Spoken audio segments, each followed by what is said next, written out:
match à jouer mardi. Maintenant, il y a des choses à corriger. Voilà, et il y a eu des très très bonnes choses et il faut féliciter aux joueurs. Ils ont respecté les consignes et c'est quelque chose de bien. Merci. Les questions à présent. Oui, Malan.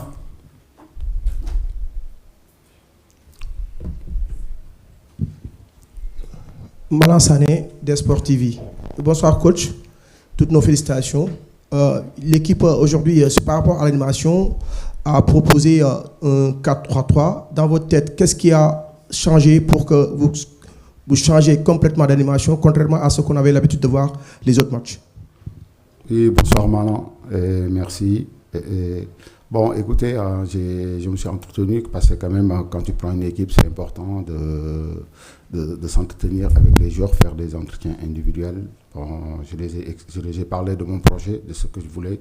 Voilà, moi, mon projet se base beaucoup sur un jeu à l'offensif et à la perte, être vraiment le premier joueur près du ballon, être là pour harceler et cadrer. On essaie de récupérer ou pousser l'adversaire à faire une faute technique et je pense qu'ils l'ont bien réussi. C'est sûr, on va me dire que l'équipe du Malawi, voilà, il n'y a pas assez de qualité, mais je pense que c'est une bonne équipe, solide. Donc voilà, et ils l'ont bien fait et je trouve que c'était quelque chose de bien pour l'équipe. Oui, Sohna, vous lui donnez le micro, s'il vous plaît. Ouais. Elle est là à gauche, à votre droite plutôt. Bonsoir, félicitations coach et bonne suite. C'est un succès très précieux sur le plan comptable. Je voulais savoir qu'est-ce qui a motivé cette revue d'effectifs. Je pense que... Bonsoir déjà Sohna, excusez-moi. Et voilà, revue d'effectifs, je pense que par rapport au système que j'ai mis en place, donc j'ai mis des joueurs que je pensais, parce que quand même un entraîneur, juste tu mets en place quelque chose pour voir si ça marche après la mi-temps nous sert à changer. Donc on a mis, surtout la première mi-temps, on a vu qu'un Formose Mendy qui était plus joueur à vocation défensive, et Habib Diarra qui pouvait plus nous apporter, même si ce n'est pas un latéral, mais on a vu que ces derniers temps, il nous a beaucoup dépanné là-bas et il a montré de très très très belles choses. Aussi offensivement, il a beaucoup de qualité. Et on a mis ça et je trouve que c'est quelque chose de bien. Merci. Suivant. Oui, Abdoulaye Thiam, vous avez levé là. Ah, je pense. Oui, non, c'est derrière. Coach Saïko Seydi, vous aviez planifié de jouer à 4 derrière, mais au départ, le seul arrière droit de métier, Abdoulaziz Ndiaye, n'était même pas sur la feuille de match. Formose qui sort sur blessure, vous étiez obligé de faire jouer Diarra. Vous le considérez également, tout comme Aliou Cissé, comme un arrière droit, qui peut, justement, puisqu'il dépanne, et pourquoi Abdoulaziz n'était même pas sur la feuille de match? Merci.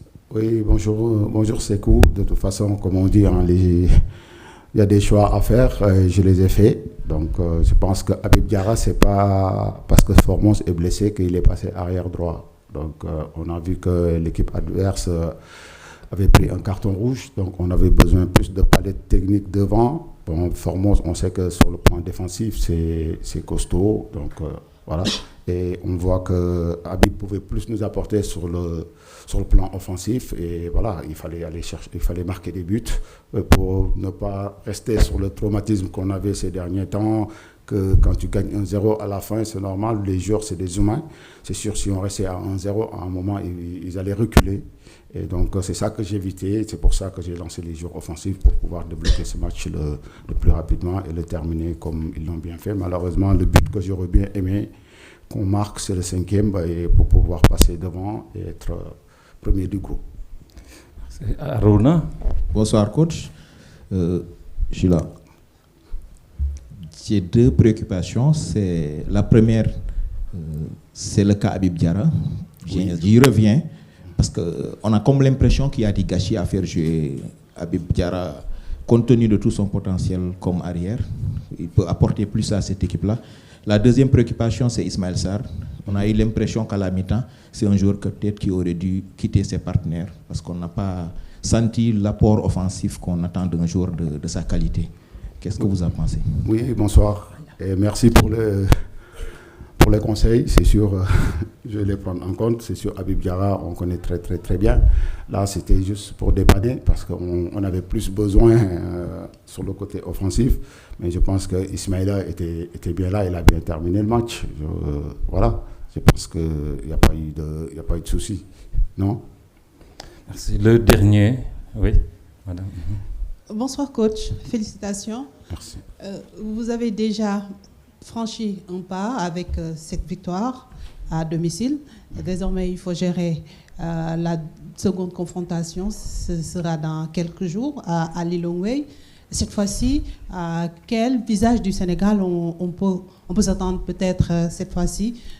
Pourquoi pas prendre cette place peut-être de leader? Tout à l'heure, vous l'avez répété à 2 reprises, qui vous est cher dans le groupe L. Bonsoir Adia. Bon, c'est sûr que comme je l'ai bien souligné, hein, aujourd'hui on a eu l'opportunité parce que quand même on a eu loupé des occasions que si on mettait juste un but de plus, on passait premier. Mais maintenant, on part sur un match retour face à une équipe. S'il perd encore le match retour, c'est sûr il est éliminé directement. Et on sait qu'on s'attend à un match très, très, très difficile. Mais après, pour les plans et ce que j'ai envie de faire et avec mon staff, aujourd'hui, je préfère les montrer les jours des matchs. Merci beaucoup.